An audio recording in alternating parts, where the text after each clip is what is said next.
бір күні бір адам базарда істеген екен, саудамен айналысқан.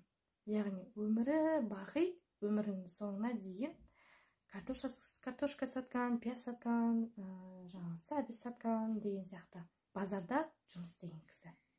Бірақ ол кісі намаз оқымаған екен.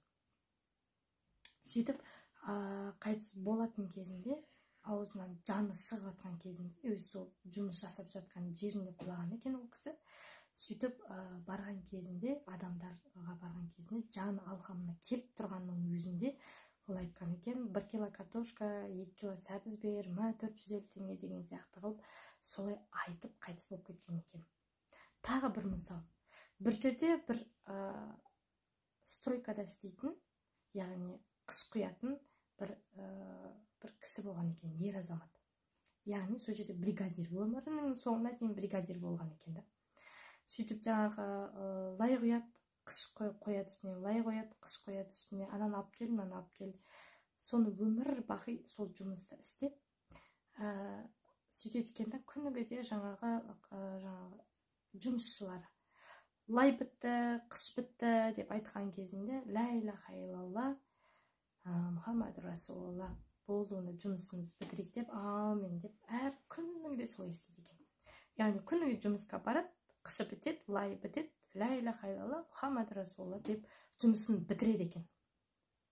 Сөйтіп ол адам қайтыс болған кезінде ля илаха илlallah Мұхаммад Расулалла деп қайтыс болған екен. Яғни біздің адам, жалпы адамдарды алатын болсақ, өмірде қалай өмір сүрді, орысшалап айтқанда, как живет человек, так и умрет дейді. Адам қалай өмір сүреді, солай қайтыс болады екен. Сіз өмір бақи мысалы арақ ішіп өтсеңіз, қайтыс болатын кезінде арақ деп өлесіз. Өйткені мына жерде айтып жатыр мысалдар, бұл болған оқиға екен. Сондықтан өмір бақи сіз жаңағы ля илаха илlallah Мұхаммад Расулалла деп зікірлерді айтып, салауаттарды айтып, намазыңызды оқып жүрсеңіз, иншалла қайтыс болатын кезінде калимаңызбен ля илаха илlallah Мұхаммад Расулалла деп кетуімізге Аллах тағала нәсіп етсін. Адамның өмір сүргеніне байланысты екен. Мынау жаңағы бір мысал естім бүгін уағызда. Сол бір мочалканы мысалға суға батырсаң, сықсаң су шығады. Краскаға батырсаң, краска сықсаң, краска шығады. Сүтке батырсаң, сүт шығады. Сол сияқты адам да сондай екен. Адам өмірінде қалай өмір сүрді, солай өледі екен. Қайтыс болады екен. Сондықтан 5 уақыт намаз оқымау ол өте үлкен күнә. 5 уақыт намаз және орамал ол парыз. Міндетті түрде тағуымыз керек, міндетті түрде киюіміз керек. Намаз оқуымыз керек. Егер сіз өзіңіз выбирать етесіз қой, таңдау ол сіздің қолыңызда. Нәпсіңізді тыю ол сіздің қолыңызда. Аллах тағала сізге вариант беріп қойған. Уағыз, насихат, мешіт, медресе барлық жақтарда толып тұр. Выбирать ету, таңдау ол сіздің қолыңызда. Сіздің не таңдайтыныңызды о баста Аллах біледі. О бастан сіз не таңдап, қазір қалай кететініңізді Аллах тағала біледі. Аллах тағала әдейі кеп мынаны істеп қой демейді. Потому что ертең Алланың алдына барған кезде жәннат тозақ деген справедливо болады. Біз өзіміз жазамызды справедливо аламыз, сауабымызды справедливо алады екенбіз. Сондықтан мына жасап жатқан амалдарымыздың барлығы біз выбирать етеміз. Аллах тағала вариант береді. Аллах тағала сен қалай выбирать етіп, қалай таңдап, қалай сол баратынды Аллах тағала о бастан білуші Аллах тағала. Сондықтан не жазым, Құдай, мен саған не жазым деп жылайды ғой адамдар қатты қиналған кезінде. Олай айтпаңыздар. Себебі сіз сол нәрсені өміріңізде соны выбирать еттіңіз. Енді адамдар өзінің өмірінде сабыр қыла алмай жатса, келіп жатқан нәрсенің барлығына, демек сізде намаз жоқ. Демек сізде құлшылық жоқ. Зікір, салауат жоқ, истиғфар жоқ, тахаджуд намазы, нәпіл намазы, дұға намазы жоқ. Егер соның барлығы болатын болса сізде, мына келіп жатқан сынаққа сіз Алла не жазды маған деп жыламайтын едіңіз. Яғни, альхамдулилля, Аллах тағала маған сынақ жіберді, мен осы сынақтан достойно өтуім керек. Жарылмай, атылмай, біреуді винить етпей, біреуді, солай өтуім керек та. Солай ойлауымыз керек екен. Сізге күнә келіп жатыр ма? Бір андай сынақ келіп жатыр ма? Бірінші өзіңіз ойлаңыз, сіздің өзіңіздің күнәңізден ба? 5 уақыт намазыңызды оқып жүрсіз ба? Бірінші өзіңізге сұрақ қойыңыз. Не үшін келді ол сізге? Алланы сынағы. 5 уақыт намазыңызды оқып жүрсіз ба? Құлшылық қылып жүрсіз ба? Алланың парыз еткен орамалын тағып жүрсіз ба? Әуретті жеңіңізді жауып жүрсіз ба? Исламда күйеуге қарсы сөйлеуге болмайды, айтқанын істеу керек. Күйеу кел дей ма, маған өте көп қыздар инстаграмда жазып жатыр. Бүкіл тірлігін тастап бөлмеге кел десе баруым керек. Соның барлығы шариғатта. Оны Аллах Тағала барлығын көріп тұр. Қарсы сөйлемеу күйеуіңе қарай. Аллах Тағала бізде шариғатта сондай. Еркектердің дәрежесін жоғарырақ көтеріп қойған. Сыйлау тұрғыда әйелдің сыйлау тұрғысы өте жоғары. Аналар. Біз аналармыз. Келешек аналармыз иншалла. Сондықтан сізге сынақ келді ма, сіз өзіңіз ойланыңыз. Бірінші соның барлығын істедіңіз ба? Егер де жаңа мен айтып шыққан нәрселердің барлығы сізде болса, Аллах Тағала сізді сынап жатыр. Адам намазы бастаған кезде, мынау орамалды таққан кезде өте көп сынақ келеді. Өте көп сынақ келеді. Ойламаған, өмірінде ойламаған сынақтар келеді. Өзің бар ғой, таң қалып та қаласың. Не үшін? Себебі намаз қасиетті. Алланың берген нығметі. Оны келіп бір тақпақ айтып оқу болмайды ол. Ол Алланың кәләмі ішінде, Құран айтылып жатыр. Ана орамал деген келіп бетке салатын шүберек емес. Ол қасиеті бар. Түсінген адамға. Бұған да орамал таққан қыздардың өздерінен сұрасаңыздар, міндетті түрде сынақтан өтеді. Қатты сынақтардан өтеді. Мен де сондай сынақтардан өткем.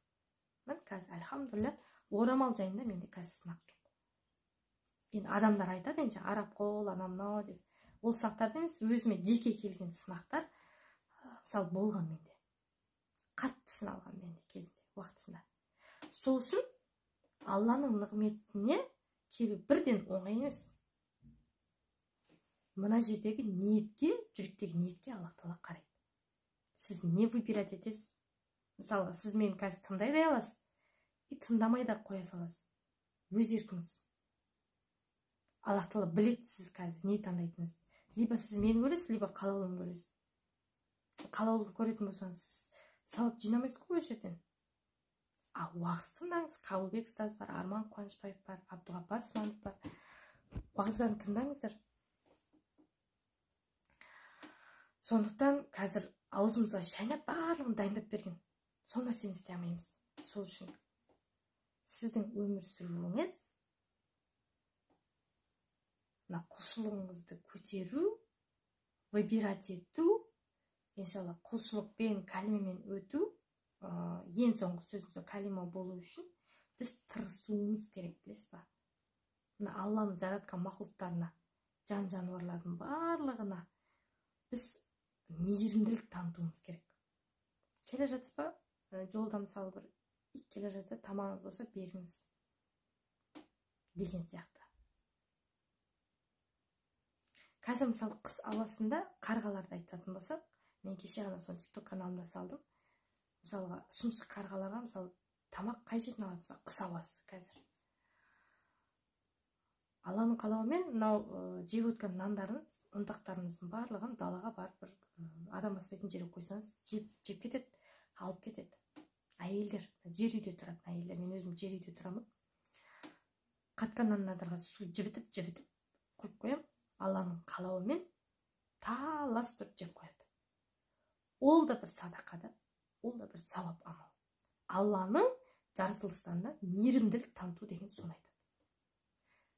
Ұрып, теуіп мысықтарды, иттерді, боқтап олардың ақылы жоқ. Біздің ақылымыз бар, біздің ақылымыз бола тұрып сондай нәрсе істейміз. Олардың ақылы жоқ. Түсінбейді олар. Бірақ сонда да иттер мысалы преданный болады ғой. Өздерінің егелеріне. Мысықтар да сондай. Қанша ұрсып қуып жіберсең де келеді пырылдап, пыр-пырайды. Сондықтан ол Алланың бүкіл мынау Алланың мақұлықтар, жаратылыстар, жәндіктер, жануарларына, аспан мен жердің барлығы Аллаға зікір айтады екен. Өздерінің намаздары бар. Біз адамдар жүрісіміз мынау. Сондықтан таңдау сіздің қолыңызда таңдау. Выбирать етіңіз, Аллах Тағала біледі не выбирать ететініңізді. Сосын Аллаға шағымданбаңыздар. Сіз тірісіз, альхамдулилля, мұсылмансыз ба, қуаныңыз. Ары қарай выбирать етіп тұрсыз, ол сіздің қолыңызда. Аллах тағала содан кейін күш жігер береді сізге. Намаз оқитын жерде мысалы оқи алмай қаламын дейді, жұмыста қиналамын, анау мынау дейді да. Оқымайтын сондай болады ғой, жұмыста оқытпайды басшылар мысалға.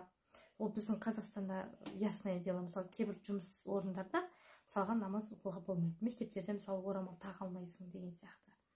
Аллах тағаладан дұға қылып сұраңыздар, қыздар. Аллах тағаланың жері бұл. Дұға қылып сұраңыздар шын жүрекпен. Аллах тағала намаз оқитын жерді де, уақытты да, дәрет алатын жеріңізді тауып береді. Білесіздер ма? Алладан сұраңыздар, бірақ басшыларыңызға қарсы шықпаңыздар. Келесі кездескенше иншалла аман есен болайық. Мен міндетті түрде каналыма тіркеліңіздер, жазыңыздар, лайк басыңыздар. Сұрақтарыңыз болса, Инстаграм парақшама Айнұр Артықбайқызы десеңіздер, английский жазсаңыздар, менің Инстаграм каналым шығады. Соған жеке сұрақтарыңыз қойсаңыздар болады, әйелдерге. Және де TikTok каналыма Айбури десеңіздер, английский шығады. Және мен Кентау Нұры деген YouTube каналыма да тіркеліңіздер. Достарыңызға таратыңыздар, олар да түсінсін, сіздер де солардың сауап алуына сіз де себепкер болыңыз иншалла. Кездескенше аман сау болайық.